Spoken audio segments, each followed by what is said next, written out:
Hey there, guys. I'm right here trying to look at the 2020 Hasbro Mighty Morphin Power Rangers original Dino Megazord, or whatever you may call it. I don't know.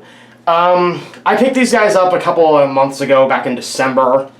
I wasn't able to open them till around Christmas, so these guys are very, very stiff, even after several months of having had them. Though I think part of that might be my fault for keeping them in the Megazord mode for so long. Now, I myself have never watched very much of the original Mighty Morphin Power Rangers. I've watched a couple episodes, but I've never watched the whole series by any extension.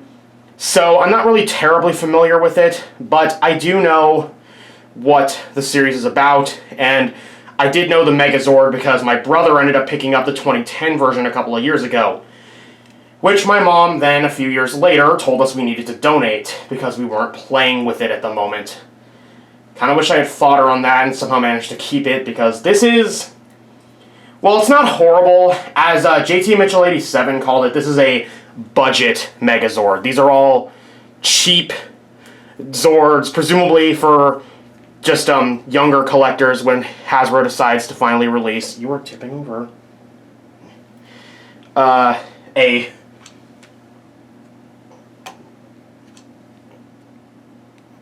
A better version for adult collectors. Sorry about that. This guy tends to tip over all the damn time. And I'll talk about that when I actually get to him.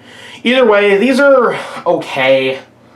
I'm not particularly fond of them. I remember having fond memories of the 2010 Megazord. These guys kind of feel like the shallow replacement, kind of like the replacement goldfish you end up getting when yours dies while you're at school. It's like they're technically, they function the same way, but they're kind of So I'm going to look at these guys, and we're going to start with the Mastodon, who doesn't really do anything, but then again, that's kind of a thing that all Mastodons have done. You know what, I'm just going to... it's kind of a thing all Mastodon versions have done. The 2010 version didn't do anything, and I have seen both the original and the Legacy version, and neither of them really did anything either. He's okay, though he's just basically a big brick, and he's also clearly not a Mastodon. This is a Mammoth. I'm not entirely sure why the people behind Power Rangers decided to call him a Mastodon, when this is clearly a Mammoth. Here we have the Pterodactyl. Now, I forgot to mention this. These guys come in 2 packs. Pterodactyl and Mastodon came together. Saber-tooth Tiger and Triceratops came together. And the Tyrannosaurus came by himself, although he did also come with the sword. The Pterodactyl in this mode looks kind of silly looking, to be frankly honest, but there is a better way to pose it, which is if you pop these off, flip the head forward, and then pose it like that. I think that looks better, personally, though when it's lying on a table, it looks kind of ridiculous. However, there's nowhere else to store the cannons when they're in their separated modes, unless you do that, so you kind of got to pick your poison, either have it lying flat with nowhere to store the cannons, or have the cannons on it as feet, and end up looking ridiculous. But overall, it's not too bad. Very, very simple, but it's not too bad. I do kind of like how this looks. I'm going to move them off. Triceratops. I like this guy only because he looks like a train car with just a Triceratops head. He's very cool looking. Though, I do have to admit, on all versions after the original, these little cannon bits, these were originally separate pieces that swiveled forward on the original version. None of the versions afterwards, as far as I'm aware, had that. And I'm kind of annoyed. I get it on this one because it's like, again, it's a budget Megazord, but it's alright. I also don't like that it doesn't have wheels, because that would make this guy so much cooler, because other than that, he just kind of sits here and doesn't really do anything. The Saber-tooth Tiger was my favorite of the original set, but in this set, he might be the most frustrating for me, just because of the way he's designed. Now, the main problem is the back legs, which are designed with this weird upward curve to them. I don't know if that's just a defect that mine has, or if all versions have that or something, but just the way the back legs are done, it means that unless you pose him in a very specific way, he will eventually slip and fall over, because these will eventually buckle, and these will slide out, and he will fall down. Which is really, really annoying, because the original Saber-tooth Tiger was my favorite of the set. Just really could. Also, visible screw holes. I really hate that. Just as a personal side. He's not bad looking. Like, he does look pretty cool. But those back feet, man, they just bug me. I just really hate the back feet. Last but not least, we have the Tyrannosaurus, which is, He's alright. He's in an old kangaroo stance, but then again, I can forgive that considering that the actual Zooranger, which is the original Sentai this is based on, had this guy as a guy in a costume, whereas all the other Zords were, I think, miniatures. He's not bad looking, though I really have a problem with getting him to stand up. Like, I was surprised I was able to get him to stand like this. Another thing I should note is that on this version, there are these little cannons inside the mouth. On the original and the later 2010 version, these are... Saber-tooth tiger just fell over again. These were just stickers, but on this one they're actually molded in, which is kind of cool. I actually kind of like that. But other than that, he really doesn't do anything. Now, the Megazord has two different combinations, one of which is the tank mode, which I'm going to show you, and I almost never use this tank mode because it's kind of difficult to connect. What you're going to do first is take the Saber-tooth tiger, fold his front legs out like this, then fold the back legs up so that he stops falling over. Fold up the tail, and then you're supposed to flip the saber teeth around just to give him a bit more clearance for when I don't really remember what you're supposed to do that for, but oh well. That forms a leg. For the Triceratops, it's the simplest transformation ever. Just flip his tail forward. For the Tyrannosaurus, I'm going to try to show as much of this as I can on camera. Fold up the legs to get him sitting like this. The tail back here, I'm just going to leave it for now. Oh, and fold up the arms. And this is a personal side. I like to do this. You don't have to. I like to open his mouth just so that the cannons are exposed. You're going to take him, and it can be kind of difficult to get these on. Though, again, I think that might be my fault because I don't usually display these guys in their uncombined forms. But now he's, this, which just, frankly, looks really silly, I'm not gonna lie. For the Mastodon, what you're first gonna do is decapitate him. Yep, just go ahead and do that. Then you're gonna rip him open, and then open these back panels up. Now that part, that confused me, because on the original, I think you just popped the arms out, and he was just he was already ready for combination. But here, you gotta do this, and also you gotta flip him around, and it's kind of a mess, but eventually you'll end up with this. And then you take the pterodactyl cannons,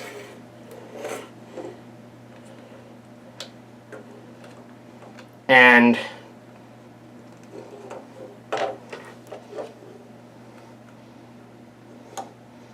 forgive me if I am connecting these wrong, but I legitimately cannot remember how these are supposed to go in, so we're just going to go in like that. Then you take this, and that's another thing I forgot to mention. The Mastodon's feet will tend to fall off his back fairly frequently.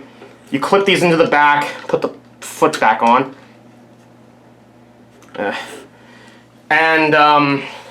Well, for one thing, point these upwards so that it at least looks like he's ready to shoot you.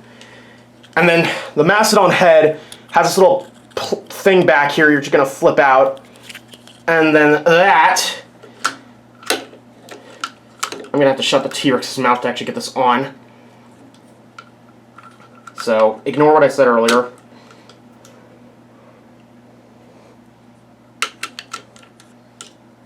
And it can be a bit difficult to get in, especially since I'm trying to make sure I show this off. Okay, sorry, I'm going to have to move this off camera, or at least partially off camera. I can't really see where the camera is pointing at the moment. No, don't open that. Oh, I actually had it in correctly. Yeah, like that. And then the pterodactyl, who for the life of me I cannot really... I almost never include this as part of the formation, because I cannot for the life of me figure out how to get it in. What you're supposed to apparently do is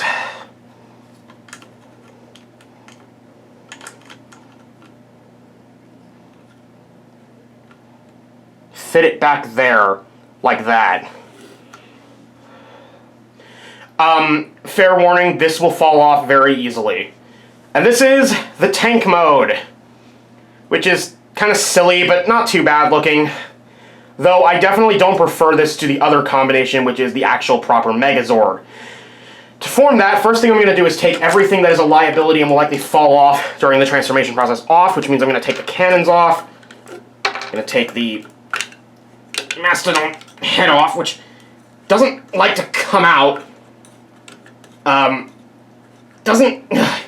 Again, probably my fault, considering I don't transform this guy very often. But what you're going to do is rise him up like this, and then take the heads of the two guys down here, and in the saber-toothed tiger's case, I'll take his front legs and flip them up like that. And then flip down the arms, flip these, I'm saying flip a lot, around to form fists, and this came unplugged, that's fantastic. Yeah, unfortunately mine, because again, I haven't transformed this guy very much, tends to fall apart at the seams. Take the, swing around to the back, and you can put the cannons in. I like to put them facing down, because I like to pretend these are like jet thrusters, like these are used to like make the Megazord fly or something. That's not what they're intended to be, I'm pretty sure, because as far as I know, the Megazord didn't fly. Flip up the shoulder pads, and again, everything on this guy is really, really stiff. Now, take the chest plate, open it up, fold that down.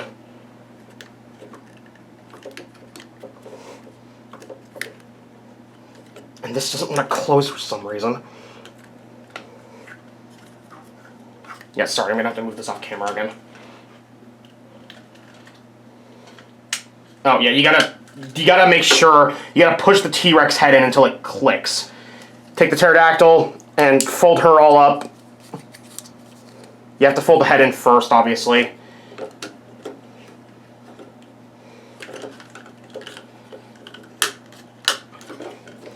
And then you got the Megazord's chest plate, and finally, fold out the horns. And there we have the Megazord, which this is one of my favorite Megazord designs. I definitely am not a huge fan of Power Rangers, but this is definitely one of my favorite Megazord designs. I didn't grow up with Mighty Morphin, but it's one of my favorites. Now, he does come with a couple of weapons, chiefly being the sword, the Power Sword, which is detailed on this side. Absolutely nothing on this one. Oh well. You can plug that straight into his hand. And then also, the Mastodon head can form probably the worst looking shield I've ever seen. And it's kind of difficult to get in his hand. On top of that, yeah, that's not a very impressive looking shield. I'm just gonna say it. It looks pretty dumb. But overall, this isn't a bad Megazord. I really wish that Hasbro will make either a miniaturized Dragonzord and Titanus that we can connect to this guy, or make a bigger Megazord for collectors, which I might buy. Depends, I'll have to see on how much it is. And then make another collector's-based line for this series. Because if they do that, that would be very nice. But overall, this isn't awful as a Megazord, but it's not great. It's definitely not as good as any of the previous versions of this guy. But he's overall not too bad, so if you want to try and buy him, good luck, because I have tried looking for this guy again. I'm glad I got the 5 pieces when I did, because I have not been able to find them, or at least all of them, since. But either way, he's not bad, so, yeah.